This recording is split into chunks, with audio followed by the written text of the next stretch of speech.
So listen to the story.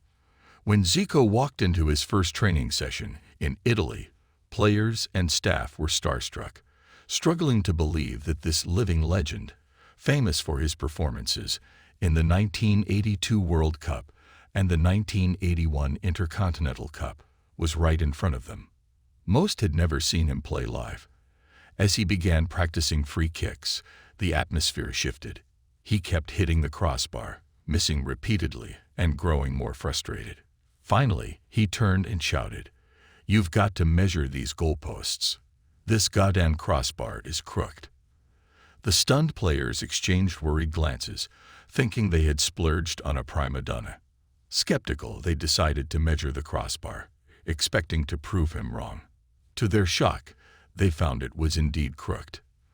The mood shifted from doubt to disbelief as they realized they had not just signed a talented player, but a true icon with an unexpected twist. The right goalpost had sunk into the ground, making it about 6 centimeters shorter than the left. Zico asked for it to be fixed before the next training session. When he returned, he resumed his routine, and everyone witnessed the magic of the legend.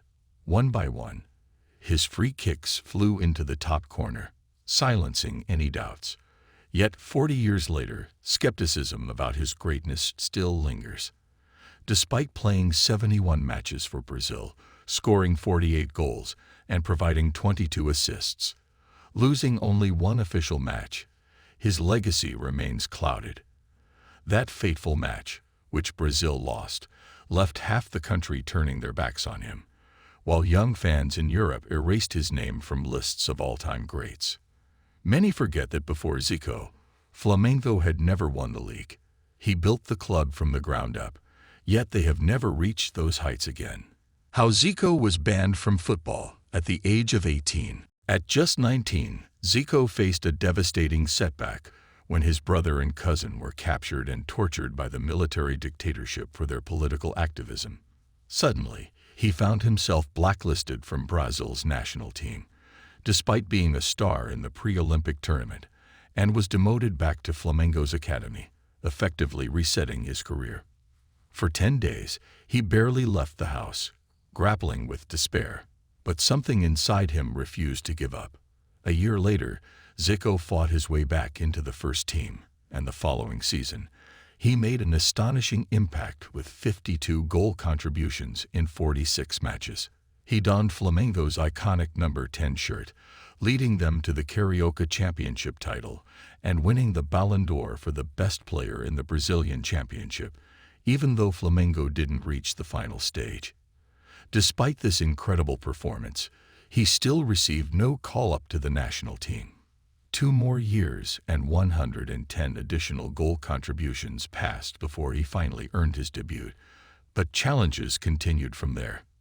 Zico dominated 5 minor tournaments, winning them all while scoring 7 goals and providing several assists in just 9 matches. He even netted one of his career's best goals in a decisive match against Italy. In 1978, he achieved an incredible 31 goal contributions in 22 matches, leading Flamengo to another Carioca Championship title. However, once the World Cup began, everything seemed stacked against him. In the opening match, a clear goal was wrongfully disallowed when the referee blew the whistle just before the ball crossed the line. In the second match, the federation intervened, overruling the manager and forcing Zico to sit on the bench. When he finally returned to the starting 11 in the last game, he was injured just 7 minutes in. With Brazil on the brink of the final, Argentina stunned everyone with a 6-0 victory, leapfrogging Brazil in the standings and sparking serious accusations of match-fixing. Despite these setbacks, Zico's determination only grew stronger, and the following year, he continued to shine. How Zico turned a mid-table team into world champions. Zico continued to excel, 26 goals in just 17 matches to clinch the Carioca Championship for the second time. However, the federation intervened again, denouncing the tournament organizers and forcing it to be replayed. Undeterred, he returned to action, scoring an impressive 34 goals in 26 matches, reclaiming the trophy yet again.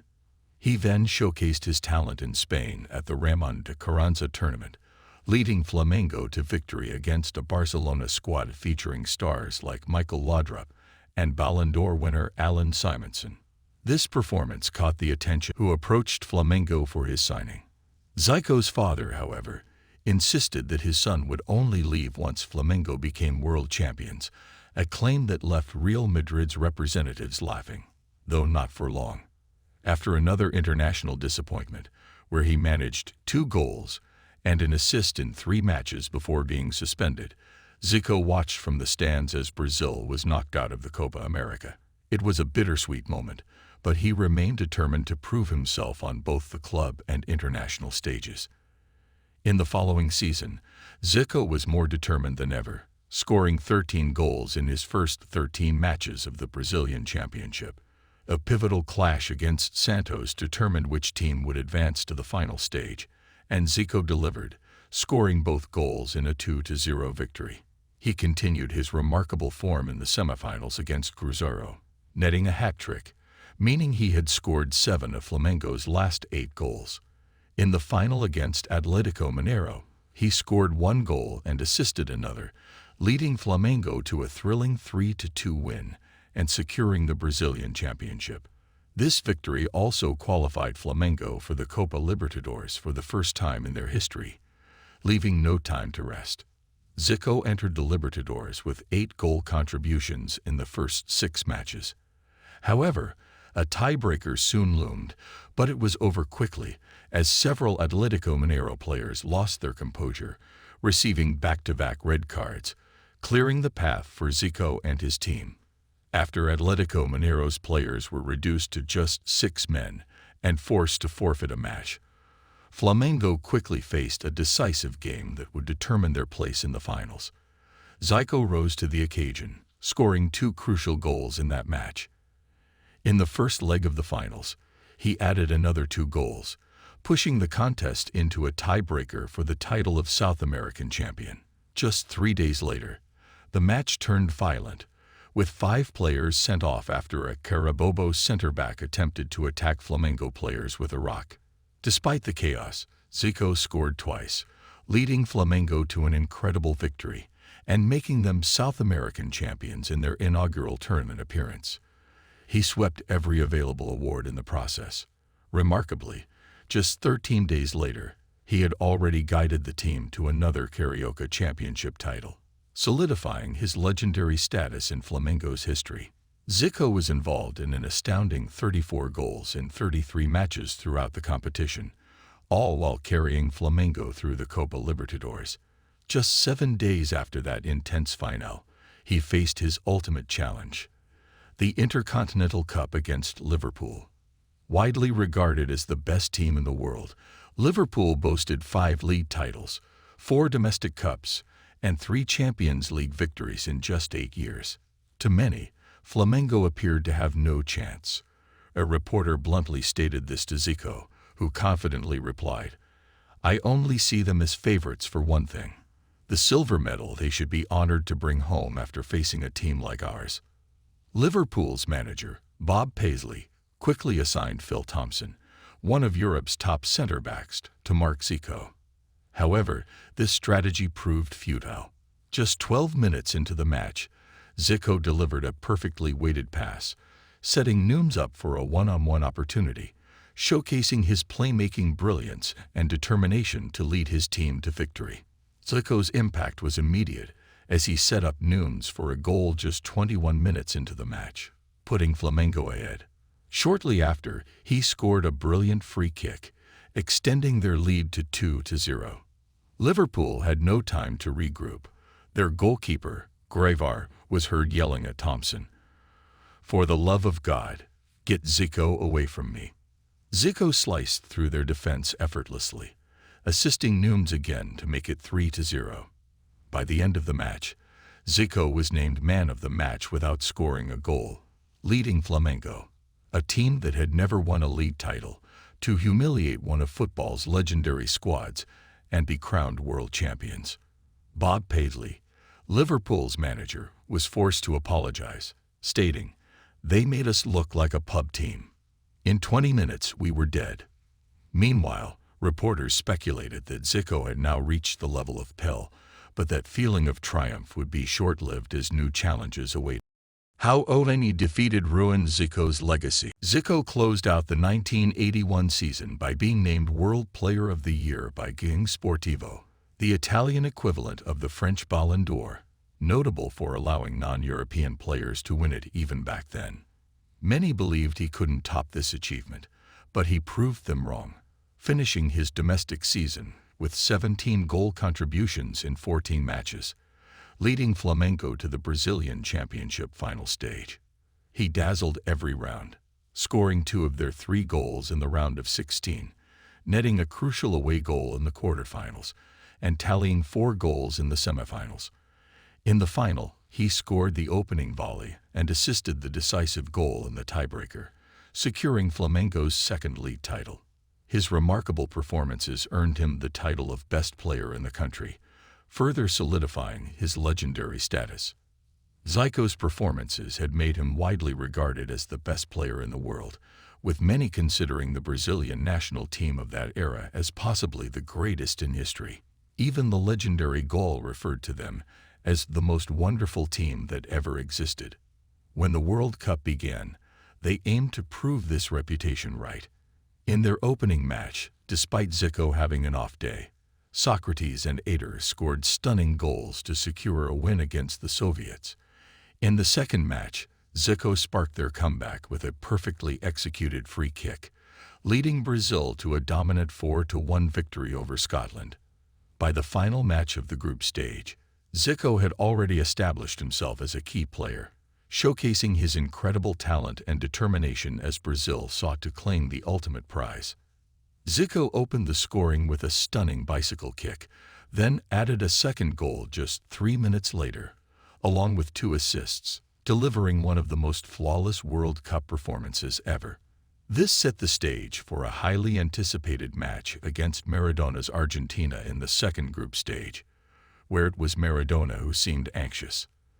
By the 86th minute, Zico had scored, provided a key pass for another goal, and assisted the third, causing Maradona to lose his composure.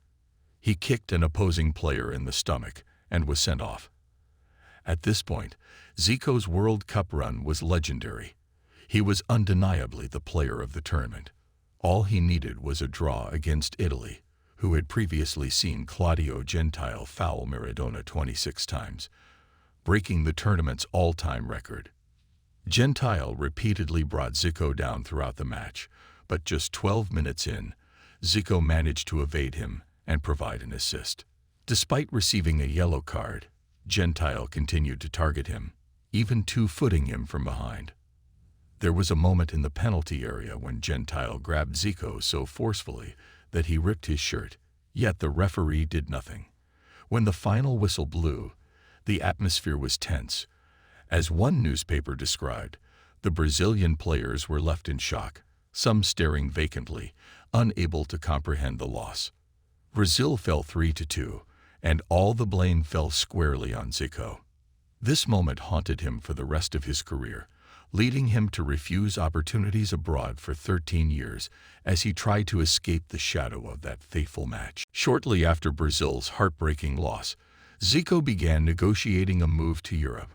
While clubs like Roma, AC Milan, and Juventus expressed interest, only Real Madrid matched Flamengo's asking price. For 6 months, negotiations dragged on as Zico continued to play for Flamengo, leading them to yet another Brazilian championship final. Unexpectedly, newly promoted clubs blew away all other offers, securing Zico's signing just before the final, where Flamengo faced a 1-goal deficit. The only issue was Zico's injury, but he refused to let that ruin his farewell match. He stepped onto the pitch, scoring mere seconds into the game and assisting the decisive goal. With that performance, he lifted his 3rd league title in 4 years. Once in Italy, the shock was palpable. No one could fathom that a player of Zico's caliber was joining their ranks, setting the stage for an incredible new chapter in his career. When Zico joined Udinese, it wasn't just the newspapers mocking the move. likening it to putting a Ferrari engine in a Beetle. The federation itself suspended the transfer to investigate. They doubted Udinese could afford him, given that their wealthy owner, Lamberto Mazzo, was no billionaire.